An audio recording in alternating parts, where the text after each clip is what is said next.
Alright, time for another draftphysics.com video presentation.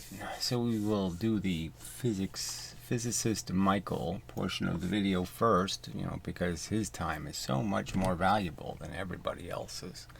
But anyway, and he just can't be bothered, doing this challenging physics thing because he just wants to make completely superfluous, redundant videos about what's in the textbook, and that's really interesting to him.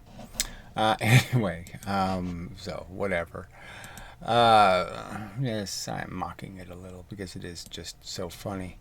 Their physics is completely, again, in 350 years, no evidence that it takes 4 times the fuel to go twice as fast. Just nothing. 300 years.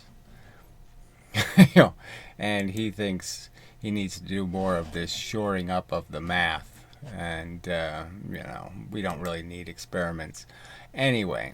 So the first thing I'd like him to comment on is this Ian Gosling character, who he's applauded as, and linked to as a good provider of demonstration videos.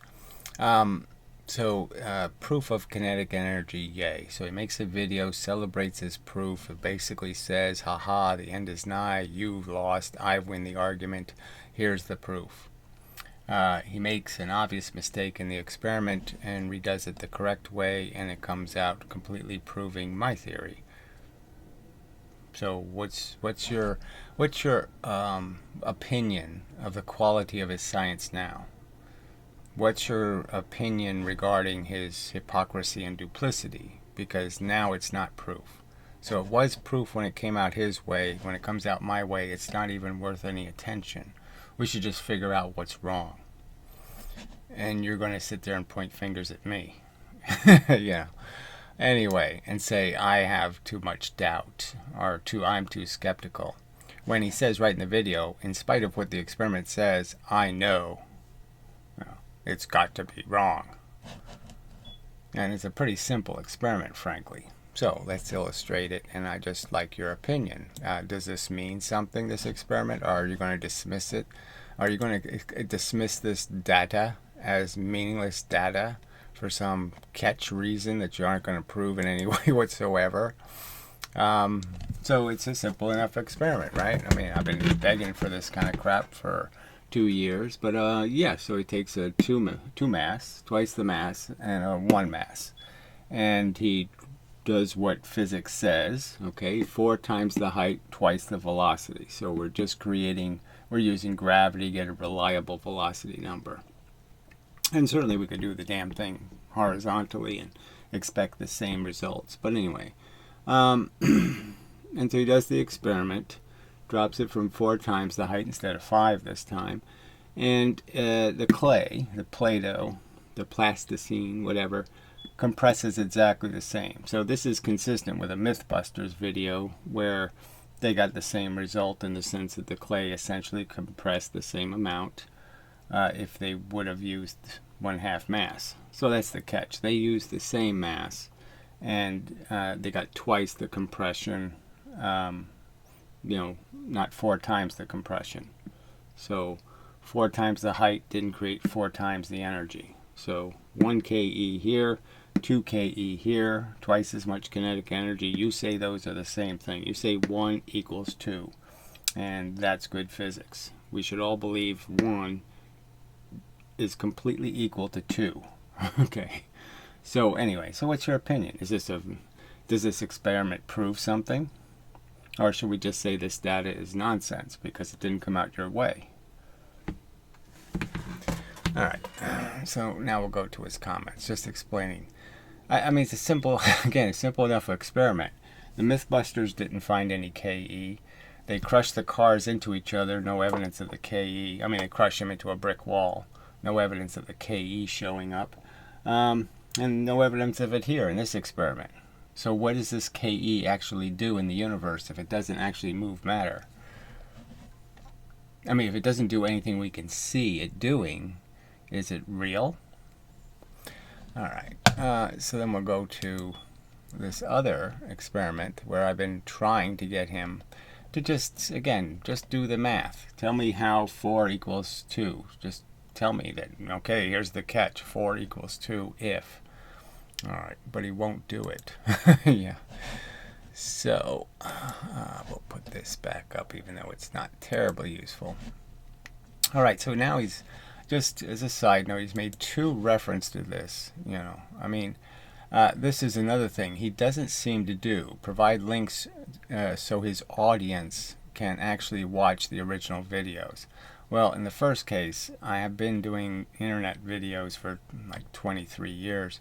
10 more than probably 20,000 videos now. And what I found is nobody links to my content. Why the hell should I be linking to theirs? You know, it's an obvious statement. And the fact is I've had this ongoing fight with Google, and I have no interest in providing links to videos that are feeding Google. That is, videos that have ads on them. And so I have numerous reasons why I have decided I'm not linking. So what I do understand is that people who are going to do physics or even do philosophy have to come to the table with a good deal of, you know, they have to have some gray matter working, and so they can figure it out, is my simple argument. It's not that hard to find the video, so the titles are most of the time right there in the video. The channel name is usually in the title of the video. And it's not distorted or perverted. Now, I could call you, you know, PhysicistMichael, you know, if you want me to, frankly. But, you know, this is just such a little lamey whine.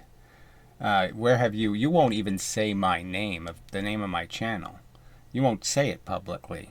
You won't put it in a title. You won't do anything to indicate I even exist. I've made numerous videos talking about you. You've made none talking about me.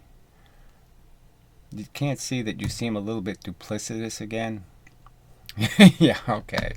Whatever. So he mentions it twice. I'm just saying, I'm only referencing because he had to mention it twice, that there's some huge obstacle for smart people to get to videos. No, there isn't any huge obstacle. All right. So then he says, this is a repeat of what I posted on the above video. Yes, that's completely invisible as a comment. It's not, you know, YouTube says there's the comment. It's not there. It's not under new. It's first. So it's, you know, YouTube in its great wisdom has decided to make your comment invisible, as it makes most of my comments where I say, here's a video response. And most of those video response links are non-existent. So what's the point in playing YouTube's game? Alright, so it says, awesome, an actual experiment where you can get data. So he's really not getting the point.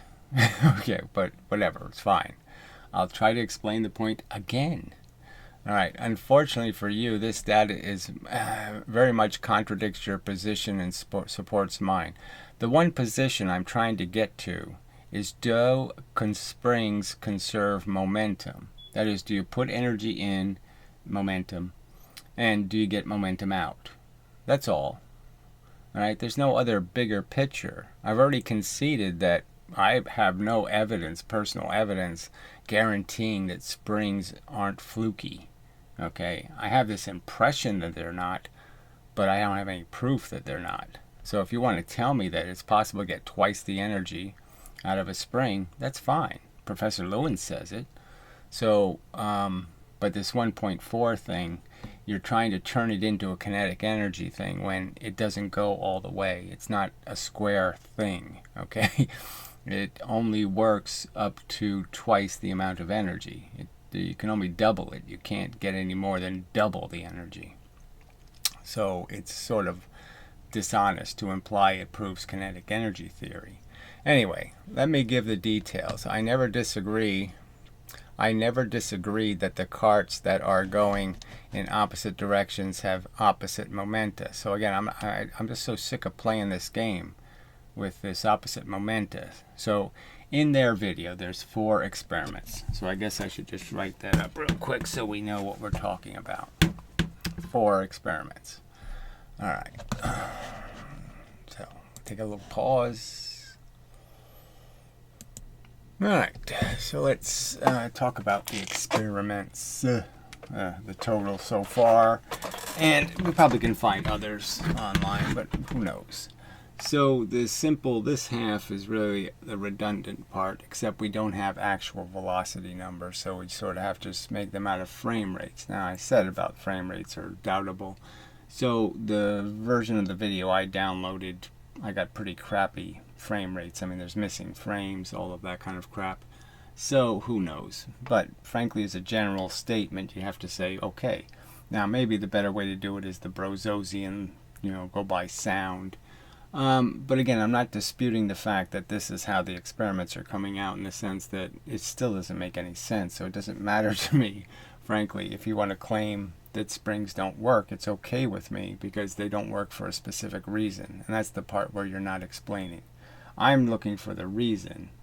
You're just saying it's okay. They don't work. They don't conserve momentum. So clearly in the experiment you have exactly the same spring compression in all cases. Okay, all cases have the same amount of pressure, foot-pounds. Okay, frankly that's what they were always known as, of pressure compresses the spring. Now his argument is this kinetic energy is compressing the spring, and kinetic energy, well, is somehow, what the spring is releasing, but it's not consistent with this bottom half, so it's only consistent with the top half. But anyway, so we have twice the momentum. So I take one mass and a one mass, and then these are two masses, and this is one mass against two mass, and then one mass against three mass. So these different versions.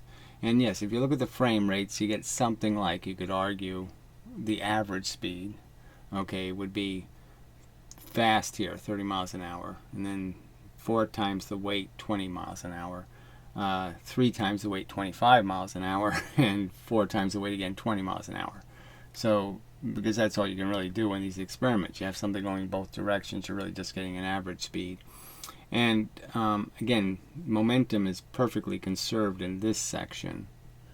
So even though the amount of energy isn't, it's not the same amount of momentum in these two different experiments, momentum is conserved in the sense of the distribution of the momentum, and KE is destroyed. Okay, so in these two experiments, if you think Newton's third law is real, okay, then you're stuck, because frankly KE isn't conserved.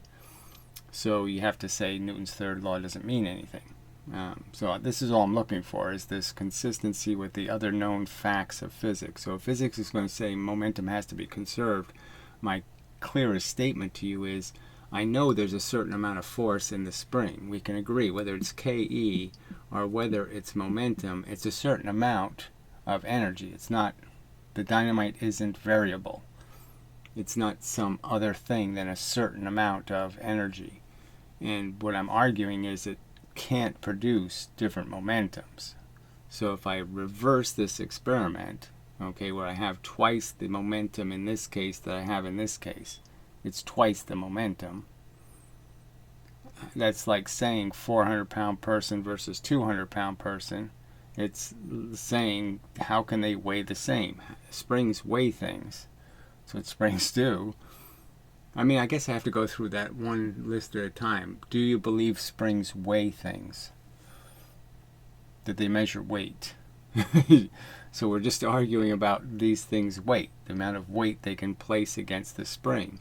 And weight is foot-pounds, which is momentum. So why is there an argument here? These are two different momentums. So let's just take off this side of the experiment, for the sake of these two, and just understand they're springs, and they're going to launch something. Well, something compressed them. It made a certain amount of energy, a certain amount, certain. And now it's going to give back two completely different numbers. Well, which one is losing energy? Momentum. Which one lost what went in? What actually went in? Did this go in or did this go in? Which one? What momentum compressed the spring? Because I don't think there's any realistic hope that you're going to make these different momentums compress the spring the same amount. And that's the simple argument. Momentum is pressure, it is weight, and you can't make the spring weigh it differently. So the real argument is that I'm saying if there's something about springs, it's something about their unreliability. That even though Hooke's law is pretty standard, that's a more simple, okay, experiment, in the sense the spring isn't required to create various different velocities. And the simple argument I can make is that physically it's harder to push things faster than it is to push things slower. That nature always has more trouble making faster things than it has making slower things. But anyway, it has to be some explanation. I'm just saying you can't just say there's no explanation. Now the key fact is that all these experiments where you bang things into each other using springs are the only experiments that create this phenomenon. So when they bang things in elastic, without the spring, just not super elastically, we don't see that experiment. So nobody's done the experiment where they have the air carts, and it's clear the air carts are perfectly capable of just banging into the metal against the metal, aluminum against aluminum, just like a Newton's cradle. There's no spring in a Newton's cradle. There's no spring necessary. So obviously they can just bang into each other. Now if they just bang into each other, we don't get this, whatever this phenomenon is. And it only happens when there's springs involved. So I would argue that that's the line of inquiry, is what is it about springs that make this happen? If we're going to concede it happens. Okay, so I'm just saying, yes, it seems, it seems regular that you can get this weird effect, that you can get more energy out of the spring, more momentum, if you put heavier weights on it. Now, obviously, that has a huge limitation, because eventually the weight's not going to move, and you're not going to be able to play this game that because I made this wall move, I can make the ball move faster, the opposite direction.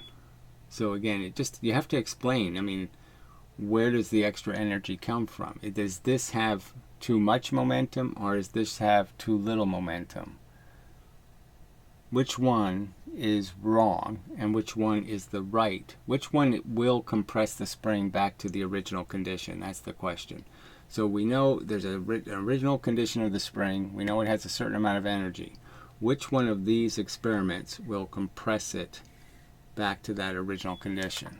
That's the question I'm asking you to answer. Because if you want to say both of them will, then I know you don't believe in conservation of momentum, because that's insane. Different momentums can't create the same compression in a spring. Alright, so that's the point you're not getting to. And then again, there's the subtext of they did these extra experiments where your kinetic energy theory fails to obey Newton's third law. And that's okay, fine, but just say it. Say it fails to obey the third law, because I don't have the same kinetic energy going both ways. I have dramatically different amounts of kinetic energy going in the two directions. So, which is it? Anyway, so it's a real subject. He keeps dismissing it and saying, I win. So whatever. He's not going to answer the questions, it seems obvious, so I'll just have to keep pointing it out repeatedly in videos how he really hasn't answered any of these questions. How can I have two different momentums from the same spring? Where is it technically possible for the spring to make two different momentums? I know when I put weight on a scale, I know every single time I increase the weight by 1 p, and I put one more p on, and I put one more p on, there's a directly proportional increase in the movement of the spring. And I know it's also true with velocity. If I add a little bit of velocity, I get a proportional increase. I add a little more velocity, I get a proportional increase. So why does it go all wacky when I release the energy? Alright, so I think that's enough of that. So he just hasn't, the real point here isn't, he's thinking that he's proving the existence of kinetic energy with this experiment. Okay, I'm saying that's just bullshit. That's nowhere close to showing it taking 4 times the fuel to go twice as fast. It certainly isn't showing that gravity is a per foot force. It's not doing any of that. So it's just, it's stretching the argument well beyond the bounds that I'm arguing, is that there's an inconsistency, a paradox, and you have to explain the paradox. Alright, so we'll go back to his comment.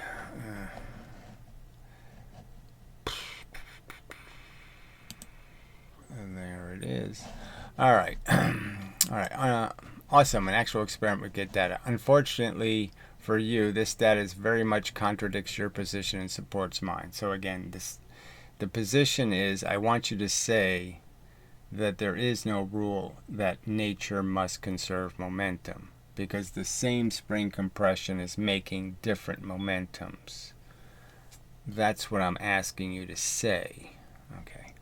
Let me give the details. I never disagreed that the carts that are going in opposite directions have opposite momenta. So again, this whole nonsense about an opposite momenta. I'm arguing there's an explosion here. Why are you arguing about opposite momenta? If you were talking about dynamite, would you really say we're going to talk about opposite momenta? Even inside of a cannon, are you really going to use your opposite momenta argument and say there's no energy in the universe? That the cannon isn't getting hot, and that the cannon doesn't move or recoil, and that the cannonball doesn't fly out and hit the other boat? I mean, what the fuck are you, what's the point of this opposite momenta? We're talking about how much matter is moving. That's what matters. How much matter, how much mass is moving. The two experiments have different amounts of mass moving too much velocity. There's more momentum in one than the other. The spring did not produce the same momentum out. Okay. They start with zero. So this whole zero thing is just, okay, you want to live on that stuff, I'll just mock it for the rest of my life. I mean, it's just such baby talk, frankly. You sat there and compressed the spring. Why are you saying there's zero energy in the system? You just loaded the gun with the bullet with the frickin', dynamite in it. Anyway, they start with zero and they end with zero total momenta. So again, that's the nonsense, because he's just subtracting the directions and he's paying no attention to the explosion.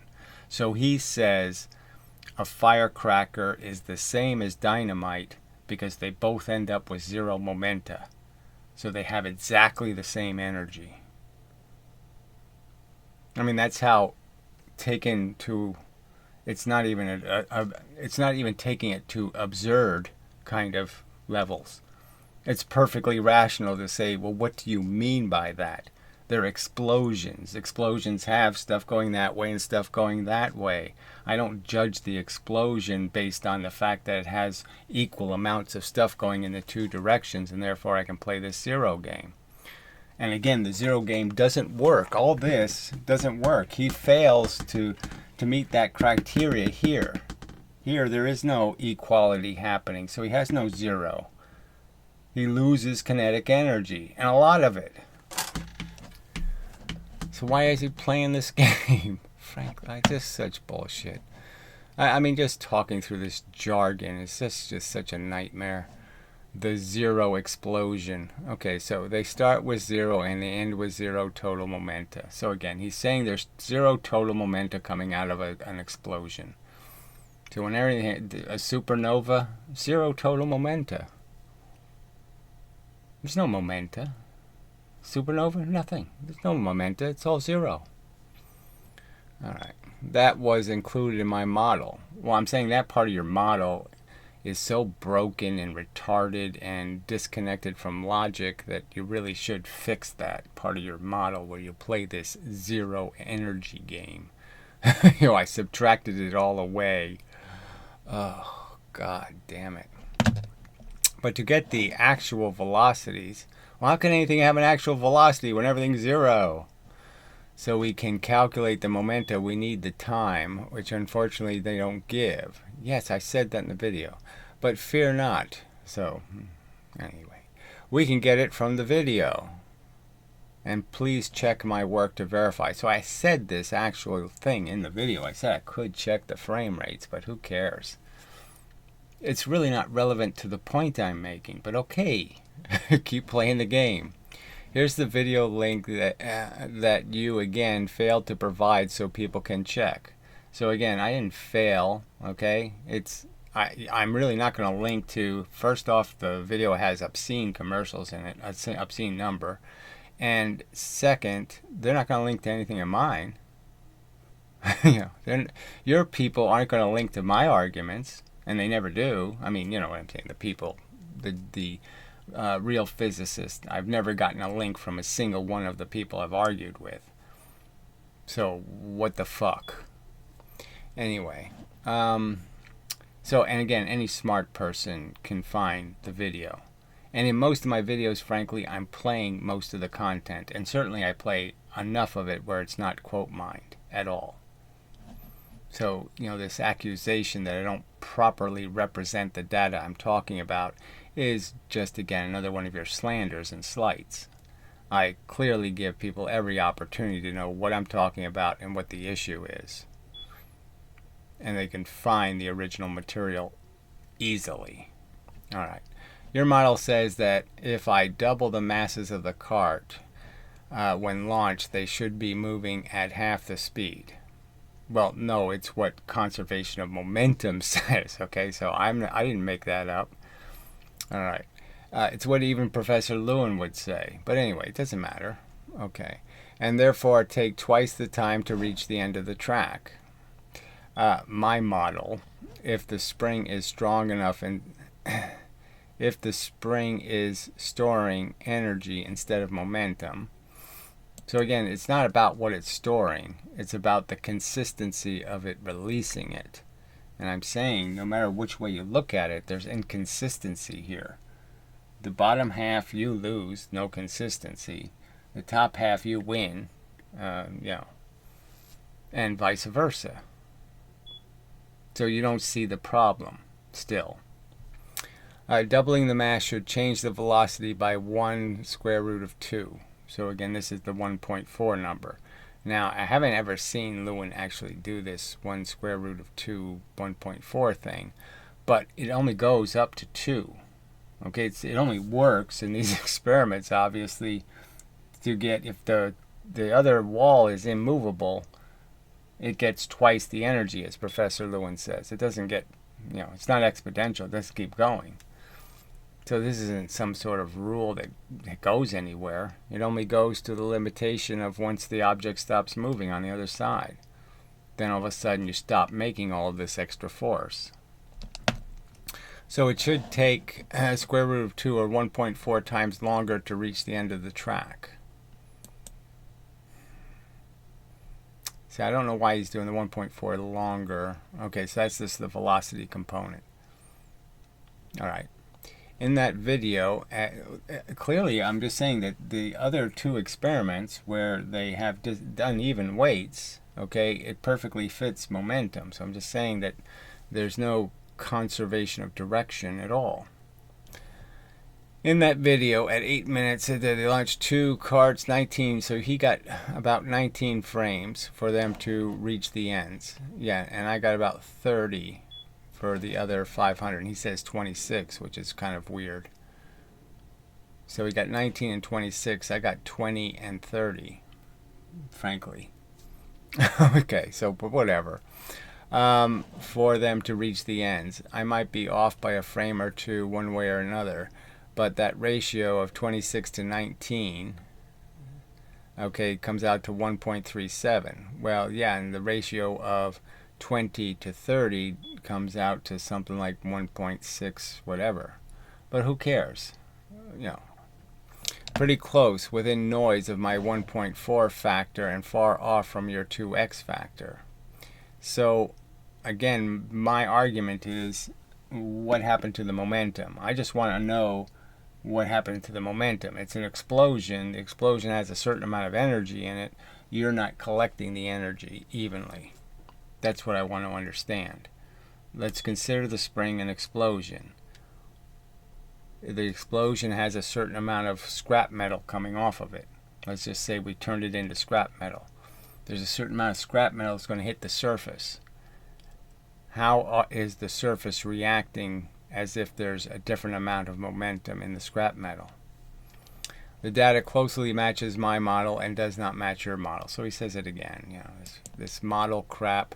We're talking about is it consistent with what are stated to be rules or tendencies or laws of physics? So we have two rules: conservation of momentum, which are basically saying who cares, not interesting, and the fact that it's supposed to be equal and opposite reactions, and there's no equal and opposite reactions. So two laws are in jeopardy, and you're playing this game about models. Again, please check my work. I might be off by, he says the same thing, frame or two, but it's not going to get you the 2x time you need. So I don't need it, frankly, okay? Because I'm saying let's take away the springs and just bang things into each other and see what they do. See if you get the same result. And the argument is you won't. Now, Brozo the Clown, he did the video, okay, without the springs. Couldn't make it happen. Couldn't get any of this extra momentum. Didn't happen. Didn't work. Okay. So this is a spring function we're arguing. So the argument is, do springs conserve momentum? And it seems the sensible answer might be not very well. Anyway, but thank you for bringing data. That's at least a step in the right direction. So again, this patronizing course shit, we've already done this for 2 years.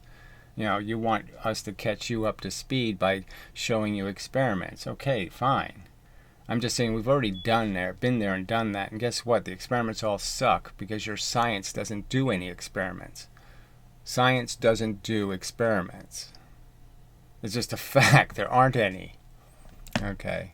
I was so excited to see data I needed to check it out. Well, did you check out Ian Gosling's video?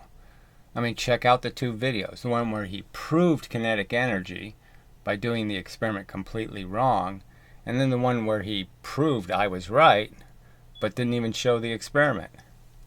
You know, he won't even show the experiment. I mean, that's how much you people have to cheat me. All right? So what's your opinion? You're going to argue that the clay doesn't work? Well, then you have to go back to 1740 and say Deschardelet was a charlatan because clay doesn't work. Oh, amazing. I haven't watched your other response yet. There's nothing to it because you just redundantly keep saying the same thing, and I redundantly keep countering with, well, fuck you. You know, because it's a bullshit accusation. There's nothing intellectually dishonest about my inquiry, all right? And you're just pretending you can escape the criticism and the critique by just ignoring it. All right, I'll be listening to is during my commute tomorrow. Fine. So whenever you want to get around to it, I'll put a little comment here of some kind saying, go look at the Ian Gosling video. Okay, and let's see your opinion of his good science. You know, the great science of saying something's a proof, and then when the answer doesn't come out his way, it's not a proof anymore. I mean, is that the scientific method being revealed? The great science demonstration is to say, here's some proof, and then when it's not consistent with what you're trying to prove, you just say, it's nothing. Here's some nothing. I won't even show you the experiment. All right. I mean, it's just such bullshit. Ugh, mountains of bullshit. So anyway, so the Gosling says, very clear and well-spoken defense, which is just hilarious. I mean, it's just this, they just don't care. I mean, it's a glaring event. There's a firecracker, and it's producing two different, amounts of splash in the water. We have the same firecracker. We're getting different amounts of splash in the water. And we don't have to explain that? It's moving a different volume of matter. There doesn't have to be any explanation. We just know, yeah, sure. It completely makes it up. The firecracker knows what to do, and it, blah, blah, blah, blah, blah. I mean, amazing bullshit. All right, so let's see. So yes, so again, this is this is his video that is not public, unlisted. All right, and only linked through my channel.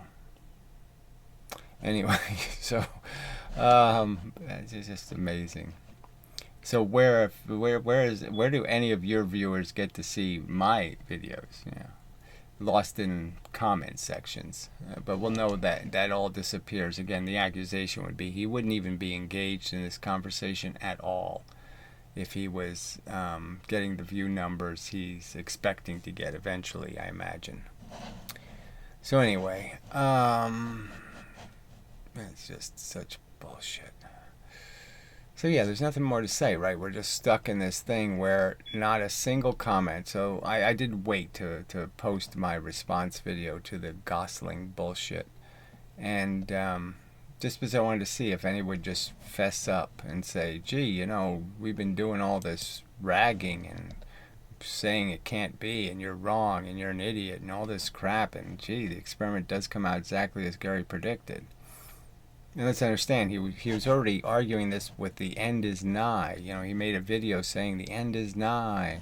And he, go ahead, predict it, smart ass. And I predicted it, and so he didn't do that experiment. He doesn't even understand that those two experiments, the tosspot Gary draft science, same experiment, really. And so he does it with clay instead of a spring. Springs are going to do the same thing, frankly. But whatever.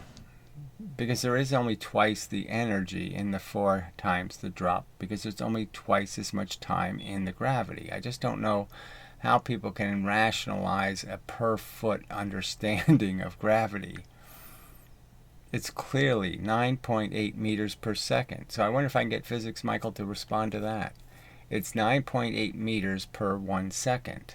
That's how much you get, 9.8 meters of velocity per 1 second. If you're in it 2 seconds, that means you got 2 9.8s. You got 2 units of force. You didn't get 4 units of force. And it takes only 2 seconds to drop 4 times the distance. You're only in the gravity twice as long.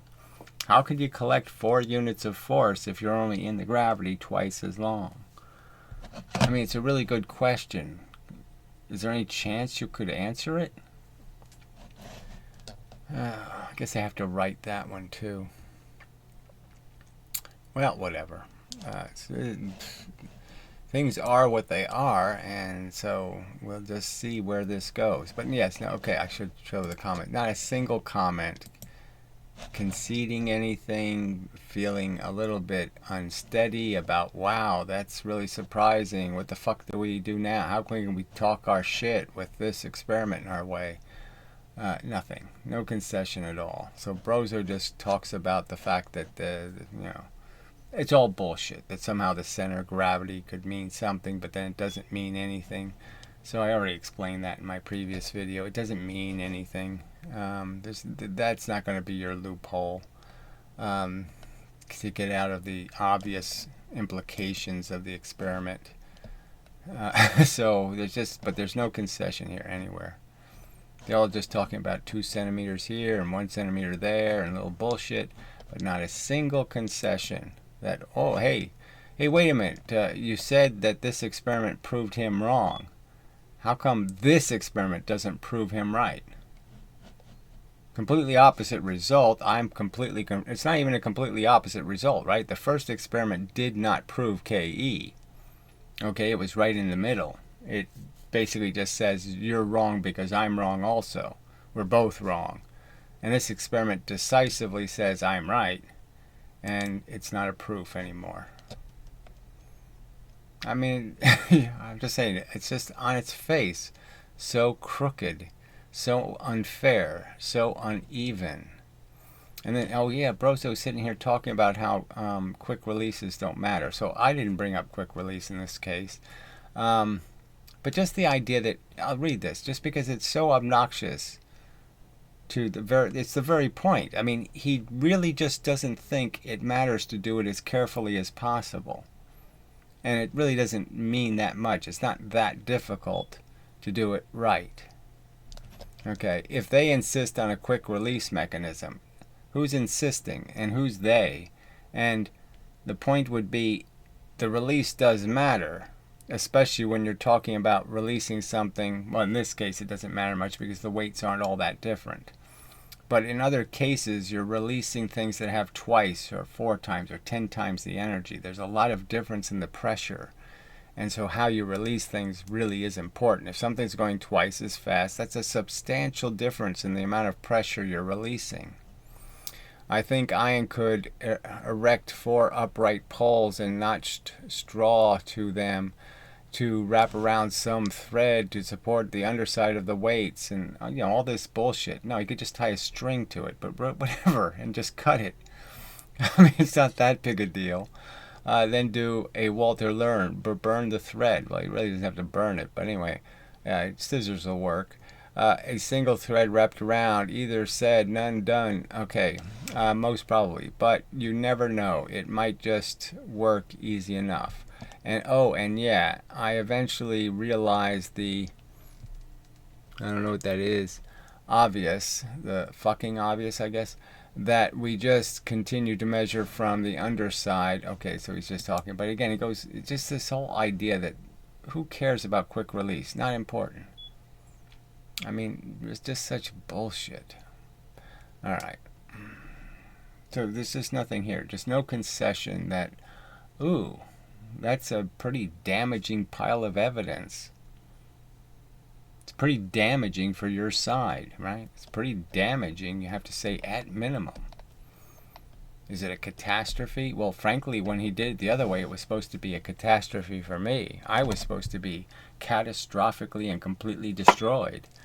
And now, all of a sudden, the experiment doesn't mean much at all. Who cares? Okay, it's just... I'm just saying that just you can just feed on this duplicity and just say, God damn, these people are so corrupt. They are so not good cops. They're just evil, lying, conniving, crooked, creepy bums. To play this game that he didn't make a catastrophic error and, to take no responsibility for that at all. Amazing. Alright, so enough of a video. So till the next time and such. See where it goes. Blah, blah, blah, blah, blah.